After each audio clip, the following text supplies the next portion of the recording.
Hey, are you trying to eat low carb, keto, but you're really missing that crunch, that cracker? Well, I think I have the answer for you. I've searched and tried lots of different low carb crackers and they're just pretty nasty. But I found one by someone called the Diet Chef, and it is so easy. It is really good. And today I'm going to demonstrate that, and I think you'll agree with me. So let's try these. So to make these keto crackers, you're going to need almond flour, Parmesan cheese, and some water. And that is all there is to it. So I like to make a large batch at one time and not have to drag all the ingredients back out. So I'm going to quadruple this recipe. It normally calls for half a cup of almond flour, but I have 2 cups in here. It calls for half a cup of Parmesan cheese, and I'm just using the bag kind. And I'm going to do 4 cups, and it calls for 2 teaspoons of water, which is about 2 to 3 tablespoons, and I have my food processor. So we're just going to add our almond flour and our Parmesan cheese right into the food processor, and we're going to pulse it just until it's combined.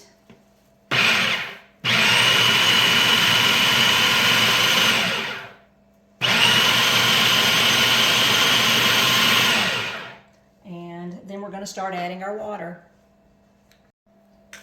As you can see, it's just a little bit sticking together, so that's the right amount of moisture for me that I have found. It's still kind of crumbly, and I used about 3 tablespoons for quadrupling. So now I'm going to take this, dump it out on a piece of parchment paper, and form it into a ball. So I'm going to take my mixture and add it into a mixing bowl, and just make sure that it's all clumped together. I'm going to try to form a ball out of it. And since I quadrupled this recipe, I am going to divide this into fourths so that I know, and it's actually just a little bit sticky, so I'm going to add just a tad bit more water. Don't want to get too much, but we want it to all stick together.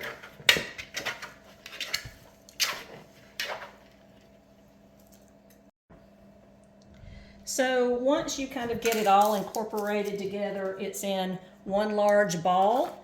And because this is 4 recipes, I'm going to take this and divide it into 4 pieces to represent 1 recipe each. Now, each recipe is to be divided into 2 pieces. So just to make sure that I have the right amount in each one, I'm going to get my measuring scale out and make sure and just sort of even them up so they cook evenly. So the 4 together weigh about 48 grams. So if I divide that by 4, that should be about 12 grams each. And then to divide that in half, it's going to be about 6 to 7 grams for each piece. So I'm going to spend a minute doing that to make sure that they're all equal. So each of my pieces now are between about 6.5 to 7 grams a piece, and I'm ready to start the recipe and show you how to cook these.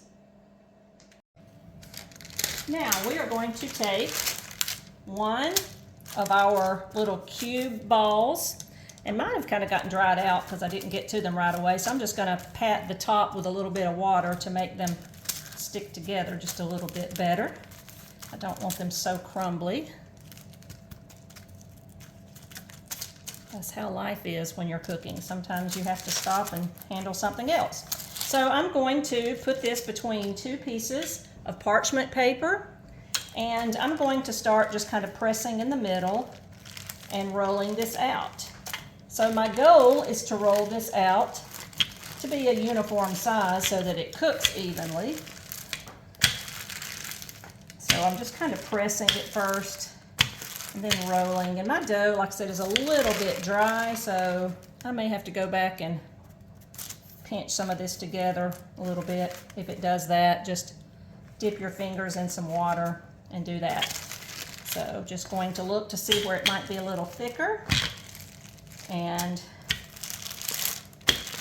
I'm kind of rolling it into a circle, mainly because I'm going to put this on a plate. to go in the microwave. And it says to kind of roll it out till it's translucent. I basically just try to roll it until it is all the same uniformity.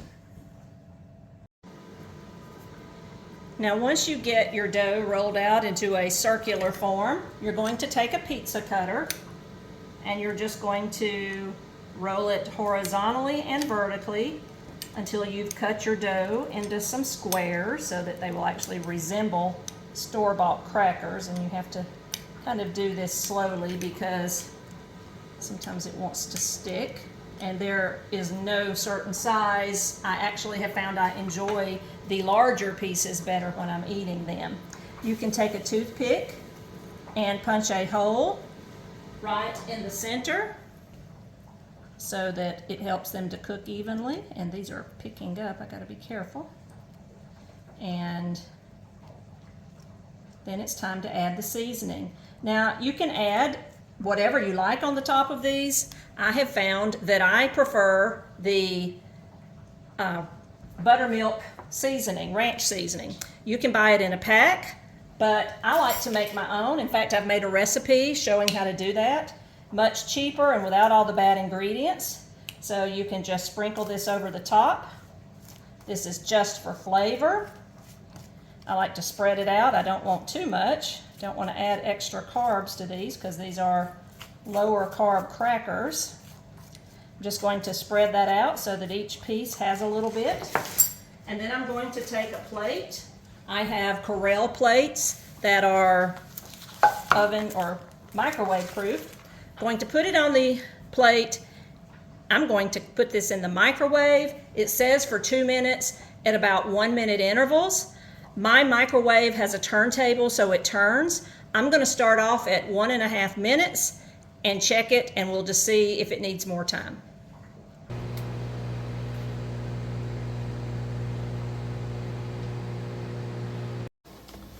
Okay, I actually did these for 2 minutes. I have found that when I do the first batch, it takes me a little bit longer, and then I guess the oven heats up and I don't have to do the others quite as long. But you can see they're just a little bit brown. They're hot, so we're going to let them cool back in the kitchen. So here they are. They're on the parchment paper. I'm just going to slide that parchment paper off, let it be cooling while I go to my next batch. So we'll catch back up later. As you can see, these are coming out of the oven, the microwave, and I'm just sitting them to the side. Here's my next one. I'm going to add some everything bagel seasoning to this one. Not going to come out very well. I prefer the ranch, but just to show you what this looks like, some people prefer this, probably a little lower carb as well. So you just sprinkle that, pop it in the microwave, and the last one was about 1 minute and 30 seconds is all it took. Okay, all 8 batches of my crackers are done now. They've been sitting out on the parchment paper, and basically all you have to do is just peel them off. And because we've already cracked them in 2 or cut them in pieces, you can just gently break them. Hear that crunch? And some of these are a little more crunchier than others. Depends on how thin you roll them out. So, hear that crunch? Oh, that's something that you always think that you're going to miss when you're doing keto, and these are delicious.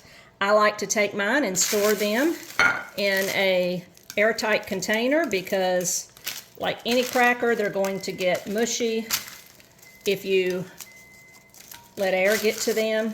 These are an absolute lifesaver when you are having a day where you just really want something crunchy. Sometimes I'll add some peanut butter to these. I will use these to dip something with, and they absolutely taste just as good, if not better, than a store-bought cracker. And only 2 ingredients: almond flour, Parmesan cheese, a little water, and then whatever seasoning you put on top. So I'm going to put the rest of these in a container and have enough crackers to last me probably for a couple of months. Hope you enjoy. So there you have it. Crackers. So simple. delicious. Two ingredients.